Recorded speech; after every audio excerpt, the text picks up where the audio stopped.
You're listening to The Pilot's Portfolio, formerly called the Pilot Money Podcast. To learn more about the name change, join us in Season 2. I do think people deserve nice things. They deserve rich lives. They deserve abundance. But it's also really, really tough because if you reward yourself with a leveraged asset, right? If you become an airline captain and you're like, I finally get to buy the Porsche 911, and you buy that car with a loan, you're rewarding yourself with a monthly payment that you now have to make and you now have to feel stressed about making.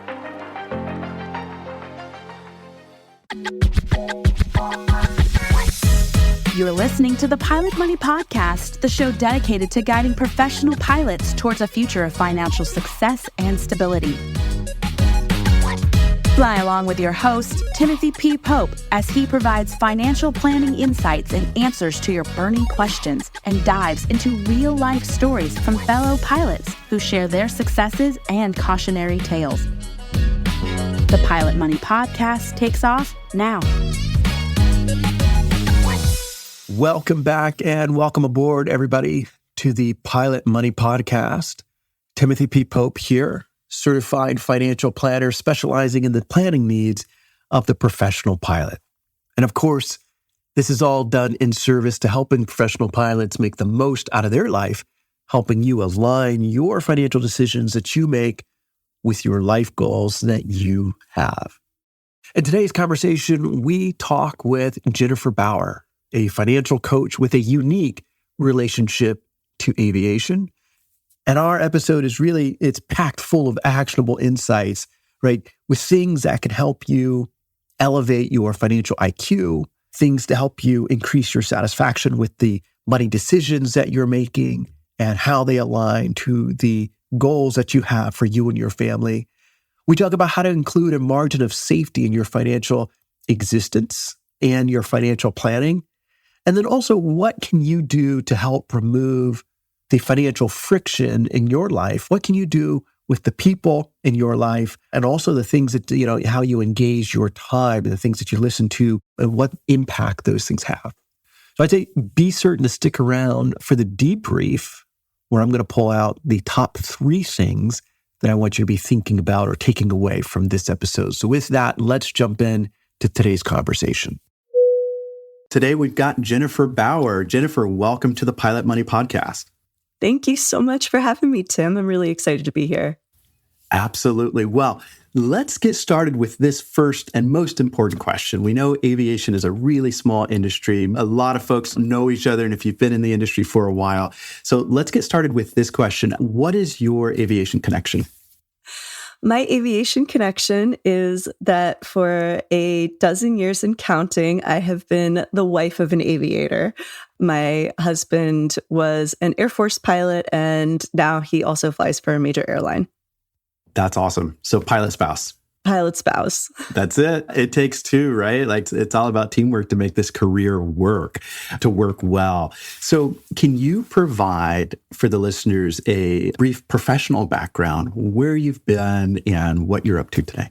I am an Air Force veteran myself. I started out as an intelligence officer and then transitioned into the world of banking intelligence and analysis. Spent several years as a fraud investigator for Bank of America, where I touched many of the major financial products that the average person encounters in their day-to-day life. And I got to see it from a, what could go wrong perspective.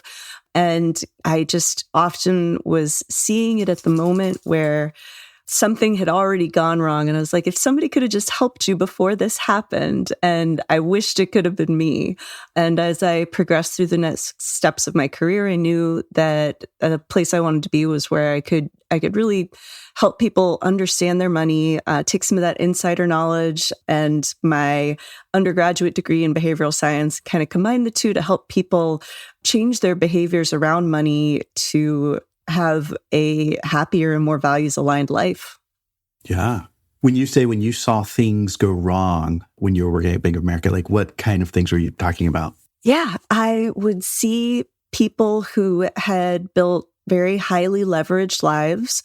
It was really common to... You're talking about debt? I'm talking about debt. I'm talking about people who were in debt up to their eyeballs, but it was very manageable as long as, their income situation stayed consistent, as long as nothing unfortunate happened. And unfortunately, a lot of the time when one of the cards in the house of cards got pulled out, when somebody lost a job, when somebody got sick, when there was a catastrophe of some sort, people were turning to fraud out of crimes of desperation, or alternately, they were also victims of scam artists, right? I saw people who were being preyed upon, and, it was everything from business email compromise to romance scams to, somebody's computer got hacked, and people who just could have employed a few simple steps, a little bit of knowledge would have made all the difference in the world for their financial well-being.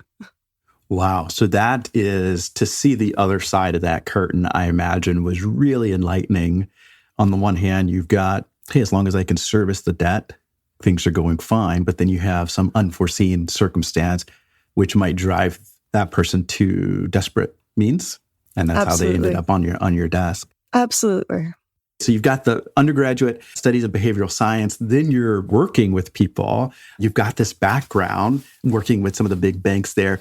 What are you doing today? So now I am a personal financial coach and educator, and I work to provide hands-on, smart, compassionate money guidance to help people navigate big life changes. Sometimes that means I'm shepherding people through a big transition, like a move or a household challenge, people who are preparing to get married or preparing to get divorced. And sometimes the change is going to be self-initiated, where my clients have hit a light bulb moment in their life and they know it's time. They know it's now or never for them to really, change the way they manage their money and start moving in the direction of their dreams. And I'm honored by the trust that all my clients put in me wherever it comes to pass. Yeah. So life transitions are stressful. When you think about that, you think about moving. I'm sure your career in the military, you were used to moving around.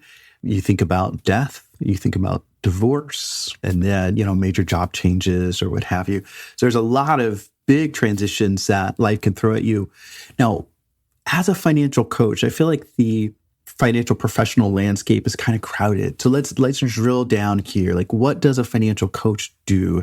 That is such a great question. And you're right. The landscape is absolutely crowded. And I think it's really worth diving into it because we all can bring different value and offer certainly, unique approaches to how we're supporting our clients. And I think most people benefit from having a full team as they progress through their financial lives. It might almost be more accurate if I were like a financial physical therapist, right? Where I'm helping people a lot of times kind of recuperate and rebuild when there's been some kind of an incident or a situation that, isn't working so well for them. But from there, I'm building to help them change their habits, dive into their daily, weekly, monthly money management is really where my personal rubber meets the road here, because I have a lot of clients who, they've been following multiple money gurus, or they've gotten advice from their families, or they've, heard different things from the people that they work with, and they've tried to employ some of those pieces. And they've put it all together and they're just overwhelmed and they're stressed out. They need somebody to help, like, I joke, it's like they're juggling flaming chainsaws, right? Just going from emergency to emergency because, they've opened all of the accounts and they've got their paychecks split and they think everything's automated, but then the checks start bouncing or the auto pay fails and they're overwhelmed, right? And so, I help extinguish the fires on the chainsaws and get them all lined up neatly on the floor so we can figure out, okay, what do we need to focus on first? What's really the first step that you need to take based on where you are in your journey, based on your individual risk factors to start getting things kind of straightened out? What's manageable for you? What's a sustainable behavior change that you can make? Because as simple as it all sounds when you're listening to somebody who's like, well, you just spend less than you make. Easily, 1 to 20 decisions a day that we make when we pop out our credit card or type in our payment information on a website, all of those decisions have different degrees of emotion tied up in them, different degrees of necessity. And so I'm helping people figure out like how to kind of simplify their financial life, calm down the high level of stress that they feel. They may be feeling so much stress that they have completely stuck their head in the sand and they've just gone full avoidant. And I can do all this with a lot of compassion because my dirty secret is that I am actually not someone who was ever naturally good with money. I was not a natural saver. And it was my husband's and my own joint journey into personal financial well-being because he was the saver, I was the spender, and we were having some conflict and some tension around that. And so I have a lot of empathy for people who are just winging it through their financial lives because I'm like, it was me. I did the same thing. But I also, live with and respect a saver who, brings their perspective. And so I think a lot of us have those divergent personalities money-wise, whether you're doing it alone or you're doing it in partnership with somebody. But for people to have somebody who brings compassion and accountability to the table as they're building in those habits for maybe what might be the first time, or they've done it before, but it was hard to make it stick because they had started, but they didn't quite get all of the right pieces. They didn't have, the emergency fund in place that they needed at the time. And they had gone, too hard investing in an account where they couldn't get the money out when they needed it. And so it's like, well, okay, let's try this again, proceed, stepwise. And then ideally, when they're through working with me, we've freed up the income that was being allocated towards a lot of debt payments, or we've increased their income because they've been able to prioritize. They've decreased their spending. They've essentially created more money. And then I can send them to someone like you who can really help them capitalize on the assets that they now have available to them with the savvy and the knowledge that they've gained from our work together to kind of make good decisions. Yeah. I think like you talk about like approaching it with compassion because you've been there, right? And there's no teacher like experience. But then the other thing too that I see a lot is, financial literacy is real. It's not taught in this country. So the folks who have it may have observed it from good examples in their family, or they said, hey, you know what? There has to be a better way. And they've reached out to become self-taught. Right? So there's the folks that have it. And then the folks that don't have it may have not had the best example at home or didn't know where to start. And what I'm hearing from you is you provide that platform to, to help people understand where to start.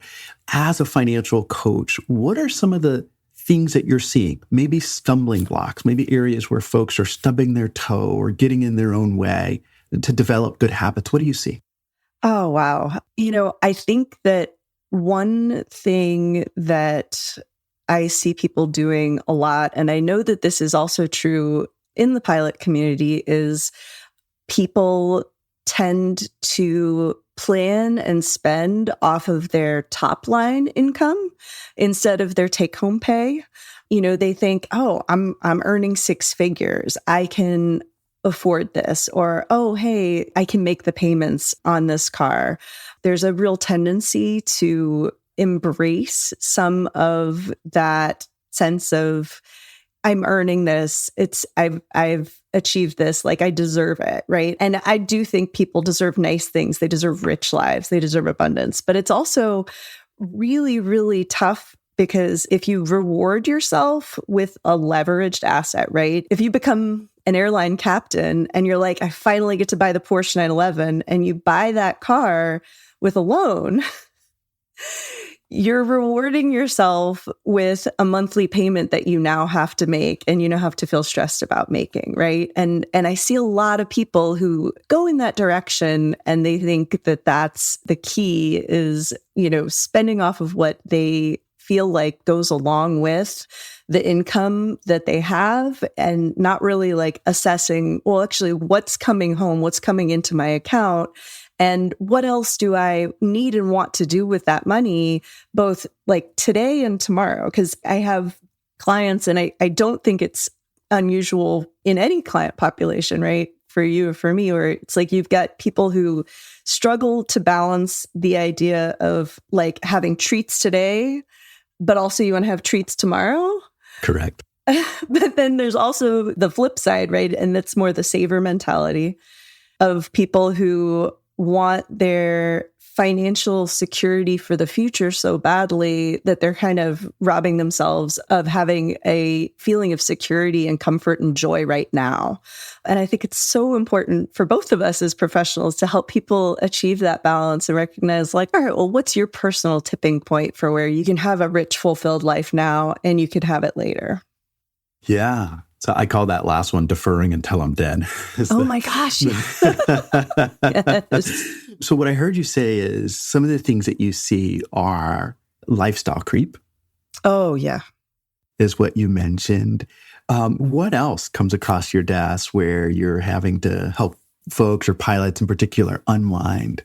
I would say that I think, just one more like punctuation on the lifestyle creep is that there can be a sense, and especially because of, the turmoil of the last 10, 15 years financially, there's been a lot of ups and downs. And depending on your personal timing, there can be a sense of like wanting to play catch up once the new money comes in.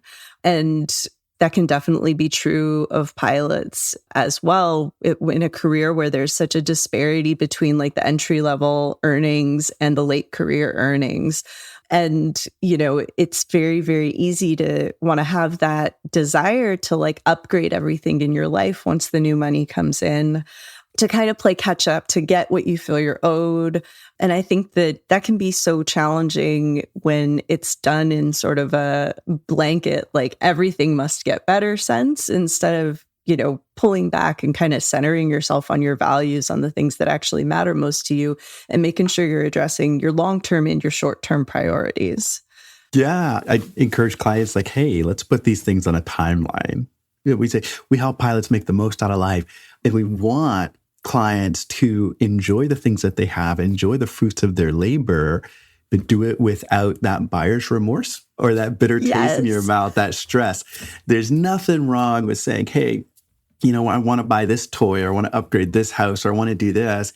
And then we put it on a timeline and do it responsibly, so that after the transaction is made, a lot of times it's substantially less emotional. It wasn't done rashly. You planned for it. You knew that expense was coming, and you do it and you're satisfied with it, right? So I think that based off of what you've said, we approach this from the same way. Yeah, absolutely. Another thing that I do see very frequently, and I see it from both sides, I mentioned I'm helping people who are preparing to get married, but also people who are preparing to get divorced. I also have clients who've come to me like just as couples. They're already married, but they're struggling to manage their money together as a team. And I think, and as a pilot spouse, I can say with great enthusiasm that treating your finances as a group project, you and your spouse, is so, so, so important, because especially if you're married to a pilot, right? Or if you are the pilot, like you're spending a lot of time apart, but being able to pull it back together and stay focused on your priorities and your values in this really intentional way. I encourage people to have a budget meeting with themselves or with their spouse at 3 times a month, beginning, middle, and end of the month. And it's not just your budget, it's also your calendar, where you're kind of like, well, okay, what's coming up? What's important to us? What's happening here? And, having that kind of a team effort is so, so important. But a lot of couples are just not talking about money. One person makes it and one person spends it, or one person makes it and spends it, and the other person just kind of shrugs and says, okay. And then something goes wrong and they don't know why their partner is all stressed out. Do you see this too?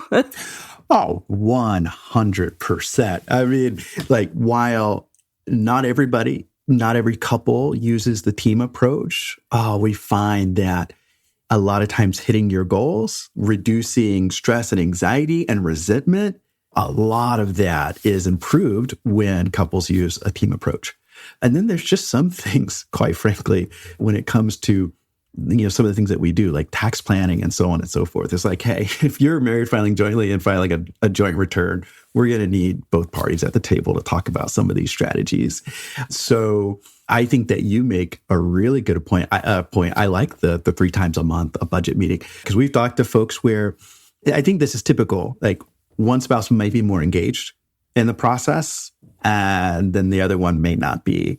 And we say, well, hey, we don't need to see everybody at every single meeting. We'd love to, but it's not required. But we do want the spouse that's less engaged to have a working knowledge of what the family's plans are. Because to your point, when something goes wrong, that could be death, it could be disability, or it could be like a crunching cash flow or what have you. It works much better when everybody's at the table. Absolutely. Absolutely. And it doesn't mean that both people necessarily have to be like making spreadsheets and in the numbers on every single thing. But when we're talking about the big decisions that are happening, the big plans that we're making, and you have people where one party does all of the Christmas shopping, but both people need a sense of how much did we put aside for this Christmas shopping? Because if it's up to me, I'm probably ready to spend twice as much if I don't know what the dollar amount is as the amount that my husband, the saver, kind of thinks is a reasonable target to start with. And that doesn't mean that one of us is right and one of us is wrong. It means we need to have that conversation to figure out, okay, well, what's realistic and how can we, pull together all of the different pieces? Because I've got the people on my list. He's got the people on his list. We've got the kids' teachers. We've got the daycare providers. There's all kinds of variables that go into it that even if one person is the one holding the calculator, both people are living this life together, right? And so just having your spouse understand what's important to you right now, what's helping you feel good, what's helping you feel safe, and vice versa is actually a really unusually powerful way to connect with your person. And I've seen a lot of couples who are just like, I don't want to brag, but they've said, you have saved our marriage because they have the vocabulary to have this conversation about their shared goals and priorities in a way that they never did before. And it's not, your Botox and pedicures or your bourbon habit are like the bad guy here. It's like, well, okay, what's important to both of us? And it's a game changer. Well, as I'm listening to you, 2 things pop to mind. One is the word communication. Like a lot of issues can be solved when we communicate. And part of communication is listening. So that's one. And then the other thing that just shows up, and for me and our team, it goes without saying, but this is more than about money. Like when you say that a couple says, hey, you saved our marriage, because it's more than about money. Like money is the currency that drives a lot of decisions and abilities. But at the end of the day, it's about how can we support the people on the things that are important to us. And then if we're married, if we're a couple, right, how can we do that jointly and being fair to each other? I like that you brought that up. I want to talk about how people work with you. So what does a first meeting look like for somebody coming and thinking about financial coaching? So if someone is coming to me and they are ready to work together, I have an introductory session that I call the financial strategy session. I have a pretty comprehensive intake form that I send them where it asks questions about their family size and structure, their paid and unpaid time commitments. Do they work? Do they volunteer? Are they in school? Are they a caregiver? Their assets, the account types that they currently have, their debts, and their emotions around money, because I find that's a really helpful thing to understand going into a conversation with somebody, to know if they're coming in and they feel confident and excited and they're just looking for a pulse check, or if they feel avoidant and overwhelmed, or they're even coming from an experience of some financial trauma. This is going to be a very different conversation. That it's all dollars, but the way that they feel about those dollars is going to be so different depending on their experience with money up to that point. So after people fill out the intake form, I create something for them that I call their big financial picture, which is an exercise that most of the people who come to me have never done. And it looks at their net worth to start, all of their assets on one side, all of their debts on the other. Many people have never looked at their money that way. They care about their bank account balance or they care about the value of their house, but they've never pulled it all together in one place. A lot of people feel quite a bit better after that happens. And sometimes they have kind of an awakening moment where they're like, wow, my net worth is really high, but I'm stressed because most of my wealth is tied up in things I can't touch right now. How can I change that? How can I shift it? Or we tally up their payments because that's part of the intake and they realize, oh, I don't feel rich because half my monthly income is going towards managing debt right now. And they have a lot of feelings about that. And so we navigate that. We talk it through. I have a kind of recommended order of operations and I show them where they are in that chart to be like, hey, here's what you need to do before you take that big leap that you're looking at, or here's what I would recommend doing so you can sleep a bit better at night. And so that's been something that's really been helpful for a lot of people to see that with just the cloud of conflicting information that they've been hearing and all of the books that they've been reading and the podcasts that they've been listening to see like, oh, okay, it can actually be this simple for me, but it's tailored to my situation. Somebody who knows what they're talking about has looked at my situation and I'm not performing rocket surgery here. It's very standard financial advice, but for a lot of people, pulling all the chainsaws out of the air is a hard exercise and they don't have to do it alone. There are unlimited number of resources that people can lean into to educate themselves. But at the end of the day, it's always, how does this apply to me? And that's where the rubber meets the road. That's where the progress is happening. So you just talked about what the first meeting would look like. The nature of your client engagements, because earlier you spoke about helping people through major life transitions. Can you describe the nature of your client engagements? Is it more short-term to get through, kind of get people up to speed? Is it longer term? It really depends on what their needs are. I have clients who want to meet a couple times a year to have a check-in on things. I have clients who I meet with weekly, and I'm in their budgeting app with them, helping them get their budget rebalance so that they know where the priorities go. And I have clients who have kind of retained me to get through a divorce. And then if the divorce sort of stalls out, we take a few months off and we get back together. So it's really customizable. Most of the people that I'm working with have flowed into that kind of monthly engagement, unless they are in like a really high contact situation, like a divorce, in which case it's going to look a little bit more customized. So your practice is flexible and you can meet the clients where they are and what they need at that time. So I know we just talked about, when we're talking about couples, and I think you mentioned this multiple times throughout our conversation, that folks can have a feeling of either they're excited or they can be overwhelmed by their financial situation. Maybe they're avoiding it. As when we were talking about couples, we talked about the fact that this is more than about money. So I know mindset has a lot to do with a client's success. What are your top 3 tips for managing your mindset as it relates to finding your stability and success in regards to your finances? That's such a great question. I want to caveat this by saying that not all money mindset discussion is created equal. I think there are a lot of very successful authors and social media personalities who have kind of created a cottage industry around very like aspirational, sort of magical, and often like very flawed advice that goes in the bucket of take the leap and then the net will appear, money mindset stuff. And that is actually not where I like to steer people at all. I'm a planner. I am, as somebody who, again, like comes from this as a spender, but I'm also somebody who really has always cared about managing risk and taking calculated risks. And I personally think that the first thing that people can do to manage their money mindset is to have a realistic assessment of the risks that they're facing in their personal life And that could be, do you have kids? What kind of insurance do you need? Are you a homeowner? How big should your emergency fund be to cover what could go wrong with your house? Like all of these different things.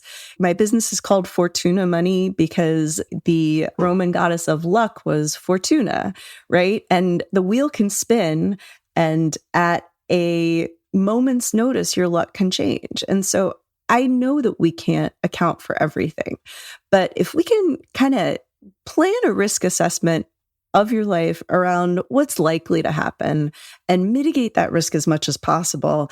For anybody who's got any level of financial anxiety, you can start sleeping better, knowing that your emergency fund is right-sized, knowing that you're saving for retirement at a recommended target that's going to get you to a reasonable retirement level in the age that you're statistically likely to live to. We can assess all of these pieces, and you take all of that unknown and you define as much of it as you can. And I think that is very powerful because you are recognizing what could happen. You're naming it, you're putting it down on paper, and suddenly it's not a big, nebulous, scary thing. It's clear. And it's a thing that can be addressed with a plan. So that's the first thing, is to just, as much as possible and reasonable, insulate yourself against risk by knowing what those risks are.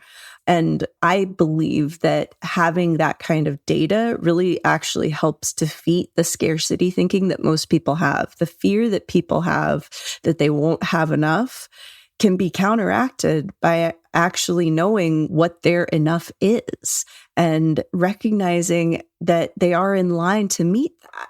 And so scarcity is a very dangerous mindset, but you can gently show yourself that, like, actually, you don't have as much to be scared of as you think.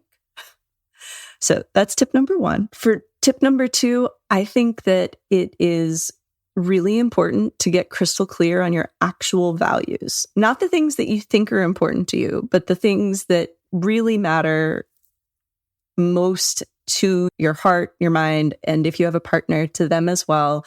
Understand, like, where are you spending your time? Where are you spending your money? Because those two things will show you what you're actually treating as important to you. That's right.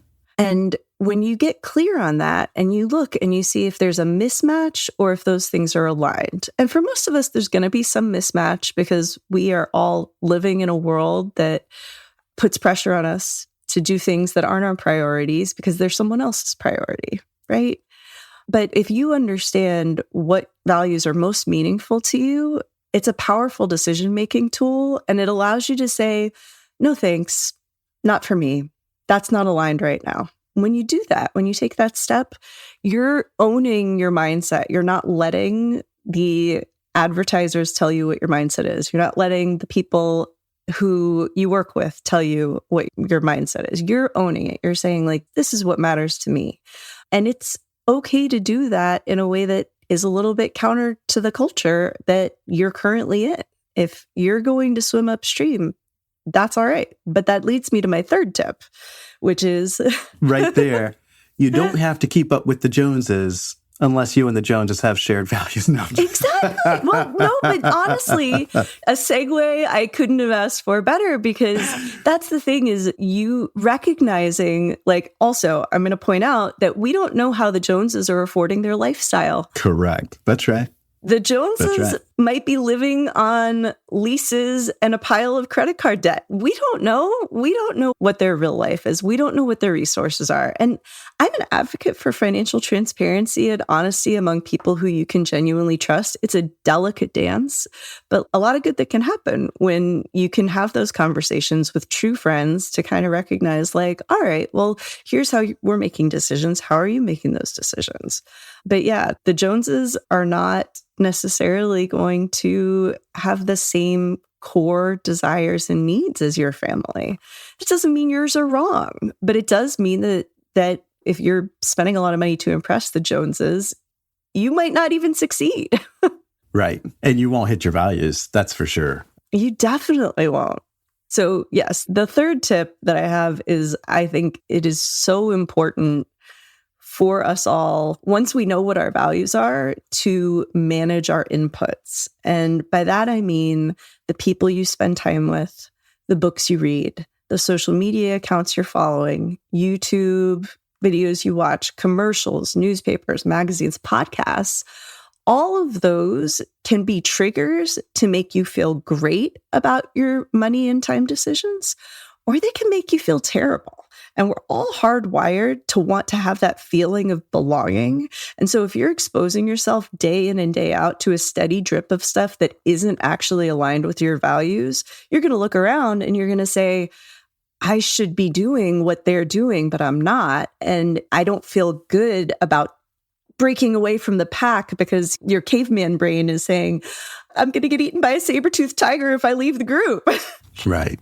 So it's really important to surround yourself with the things that validate the values-aligned decisions that you're making, right? If you're somebody who has a lot of debt, you should follow the path and engage with content and be around people who want to see that debt go away, right? People who are on board with your decision to cut back on maybe some of the things that you were doing so that you can get this cleaned up. And so that might mean you unsubscribe from the car and plane magazines that have been coming to the house, or you unfollow the YouTube channel that's always going to be pushing the latest and greatest expensive toys into your feed.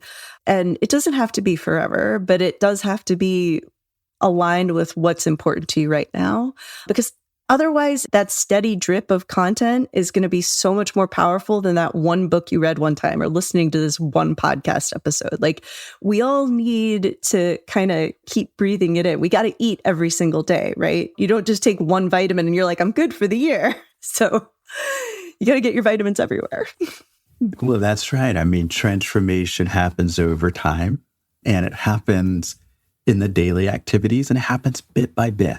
And when we're consistent, it happens much faster than we think that it was ever possible when we're consistent. And I think that's what you talked about, is surrounding yourself with the people that are of like mind, consuming information that's going to advance your goals, and just being mindful of triggers that might be moving you in an opposite direction. And I really like that point. It's not that I may not be able to do this forever, but it's just what's important right now to my financial goals and my plan. And those things change over time. Yeah. So this conversation has been great. I've really enjoyed, I've learned a lot from just listening to you as we kind of work in parallel, side by side, as we help clients. So your financial coaching practice is called Fortuna Money. You also have a podcast. What's the name of your podcast? It's the Fortuna Money Podcast. It's aligned with your financial coaching practice. And then where can folks find out more and learn more about your practice, your podcast, and you? The best place to start is my website, fortunamoney.com. You can also find me on Instagram at Fortuna Money or on Facebook. And I do have a monthly newsletter through Substack. I welcome people to join me there if you want to stay up with all things Fortuna Money that might be happening. Well, Jennifer Bauer with Fortuna Money, thanks for coming on the Pilot Money Podcast. Thank you so much for having me, Tim. Absolutely. That brings us to the debrief section. The first thing that I want you to think about is plan with a margin of safety. Okay, be careful if you're constructing a financial existence where everything must go right in order for you to be successful. So Jennifer talked about her time working at the big banks where in the fraud department, okay, where after these people committed these frauds in some cases, and you peel back the layers, what was happening is that they were so leveraged, they had so much debt, right? And as long as they could service the payment, everything was going just fine. But when something unexpected happened, then they turned to fraud to make things work, right? And so when we think about lining everything up, everything has to go perfectly in order for us to be successful. That's not a great place for you to be in because there's no margin of safety. And by definition, unexpected events in our lives are not planned for. If we knew they were coming, you get sick, you get furloughed, there's a death, right? If we knew they were coming, we'd plan for it. And that's what the emergency fund is for. I call it the sleepy money. It's the boring money. I kind of think about it as the foundation of a house. You know, when you buy or you build a house and you bring your friends and your family over, you're showing them your place. Nobody ever says, hey, look at how awesome this foundation is. Nobody does that. You know, you go show them the parts of the house that you're most excited about, right? But if the foundation wasn't strong, you know, those walls wouldn't stand. You'd have cracks and everything would be leaning and so on. You get the picture. So some examples of planning to where everything has to go perfectly, some examples of that where we can see that show up is debt. So having way more debt than what's appropriate and just being able to meet the minimum payments on everything. And goodness, if you have a hiccup in your cash flow, you're in trouble. So that's one example.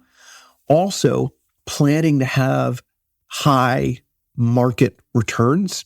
Like you need to have high market returns or a very specific return that might be, you know, at the top of the line, where at 100% stock portfolio, that kind of thing, in order to make your long-term projection work. You know, averages include down markets, right? So you want to certainly include the average, that's okay, but also do it on, you know, a set of asset allocations that you might experience over time, right? Most people don't invest just 100% in the stock market for all of their investing lifetime. Planning where you need to have a quick captain upgrade, or planning where you need to fly as much as you possibly can in order to make things work. All of these are examples of having a financial existence where things must go perfectly in order for you to be successful. And if they don't, then you're in trouble. But let me ask you, when was the last time you flew a trip exactly the way that the flight plan was written? That never happens. It never happens, right? There's always some small change, either a request from you, ATC, whatever. There's always a small change. And life is the same exact way.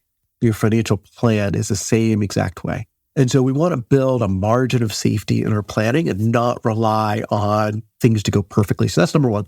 The second thing I want you to think about is seek balance. So Jennifer talked a lot about, you know, this idea of balance, and she talked about it in multiple areas. So maybe balance between this idea of, well, tomorrow may never come, so I'm going to seize the day. I'm going to spend everything that I have now, and I'm going to enjoy life now, because, you know, sometimes tomorrow does come. A lot of times tomorrow comes, right? Or this idea of, goodness, I'm finally making some decent money. There's a long list of deferred goals that I need to catch up on or upgrade, right? And so the idea with balance there is, hey, let's upgrade, but maybe we don't upgrade everything at the same time. On the opposite side that we have is seeking balance with the idea that I'm so focused on tomorrow that maybe I'm robbing myself of some kind of enjoyment that I could have now if I took a balanced approach. And so Jennifer discussed seeking balance by knowing the values that you have and the values that your family have, and using those values as an anchoring mechanism to center your financial decision-making.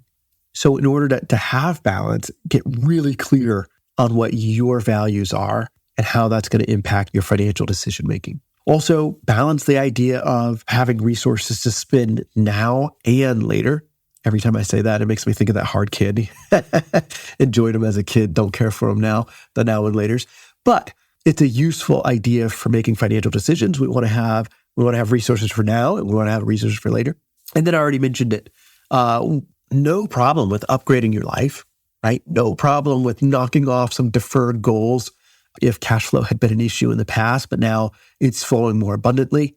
But instead of upgrading everything all at once, unless you've been planning to do so, perhaps make your upgrades over time, right? You'll have a little balance there. And I also want to point out this point here, that if you have, let's say you're finally making more money now than you have been in the past, right? And there's a lot of things that you need to catch up on and a lot of things you need to upgrade. I want you to think about, does your saving and investing plan also need an upgrade, right? Because if times were tight in the past, were you saving as much as you should have been saving or needed to save, for your long-term success? If the answer is no, include that in the things that you upgrade. And of course, I'm going to tell you to upgrade your savings first and then work through the expenses in life, right? So that's number 2, seek balance. Number 3 is embrace the intellectual honesty and the power of communication, right? So that's a 2 for 1.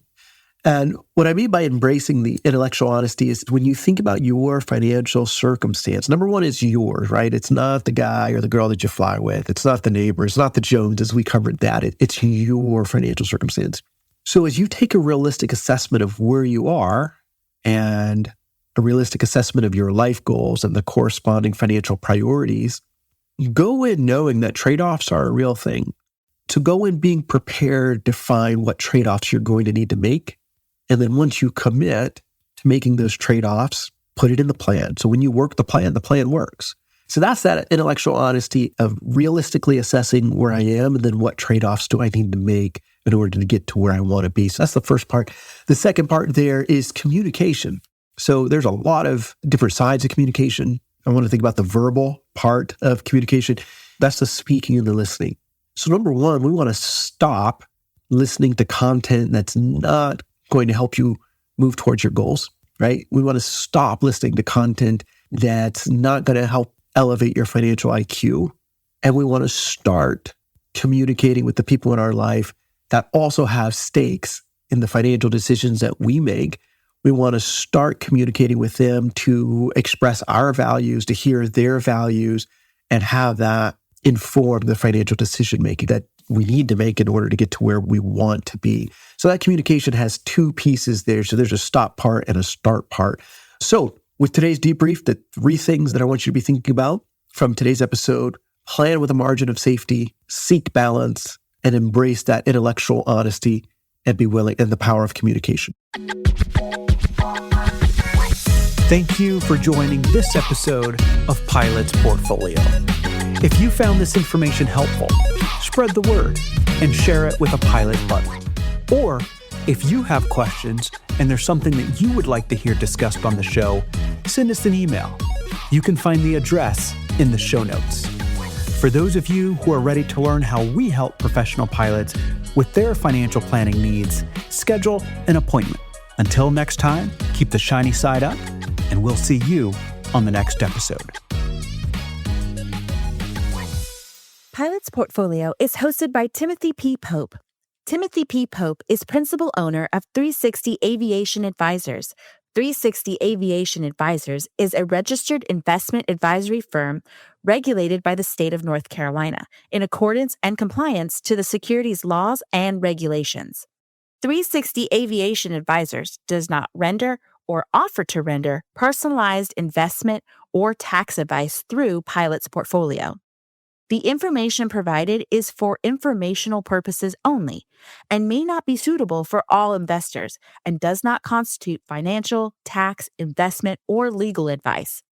All investments involve a degree of risk, including the risk of loss.